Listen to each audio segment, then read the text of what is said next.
तथा 27/6/2025 तारीख दिन पवित्र रथयात्रा उपलक्षे आम दुबलागढ़ी में पालित है धूमधाम रथयात्रा। यही रथयात्रा पाखापाखि 62 ऊर्ध पालित हो आसुअछि बोली दुबलागढ़ी बुद्धिजीवी मैंने मत प्रकाश करते। दुबलागढ़ी रथयात्रा निआरा ढंग प्रतिवर्ष पालन कराठाकू पाखापाखि बाहाबलपुर बौदा एवं दुबलागढ़ी विभिन्न प्रकार सुसज्जित रथ सबू आसी दुबलागढ़ी में पहुँचे। प्रत्येक रथ मानकर संकीर्तन आतसबाजी और साउंड नहीं आसती। पाखरे सबुज संघ क्लब्रे हुए मौसी घर सेठारे समस्त ठाकुर 9 दिन व्यापी पूजा पाती एवं सेठारे प्रत्येक दिन भजन कीर्तन और जगन्नाथंकर जणाण होता है।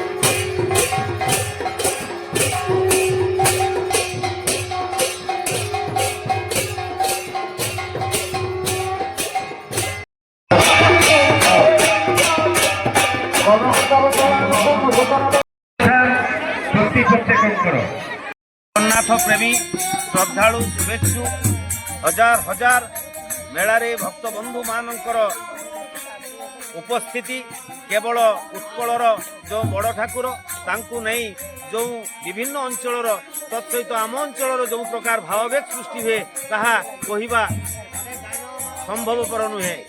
केवल मात्र भक्त बंधु मानकर उपस्थिति मेला अनुष्ठित हो आसुअछि। चलित वर्ष मध्य 10 गोटी जगन्नाथ महाप्रभुंकर सुसज्जित रथ एवं 10 जन मालिकंकर सुसज्जित रथरे मेला ए वर्ष परिचालित रथयात्रा हो सारी।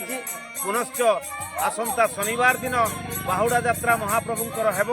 बाहुड़ा यात्रा करी जे जार श्रीमंदिर को जगन्नाथ महाप्रभु फेरी जिवे। ये अंचल ऐतिह्यपूर्ण रथयात्रा समस्त लोकारण्य होई उठे एवं 15 वर्षतम चलित वर्ष मौसीमा मंदिर परिचालित हो बसी। तत्सहित आपणकर मौसीमा मंदिर हेरा पंचमी उत्सव 1500 लोकंकर खीरी खेचड़ीर अन्न भोग करा जाए एवं ताहा मध्य बंटन करा जाए। सेति सहित बाहुड़ा दिन बाहुड़ा आग दिन 60 पौटी अन्नभोगर मध्य व्यवस्था मौसीमा मंदिर तरफ करा जाए। ये अंचल बरेण्य बधान्न व्यक्ति बंधु मानकर महाप्रभु को उद्देश्य साहाय्य द्वारा ये अनुष्ठान आज पर्यंत परिचालित हो आसुअछि। जय जगन्नाथ।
सुंदर के धड़ी और बेदर अधिक कला साहित्य आज्ञा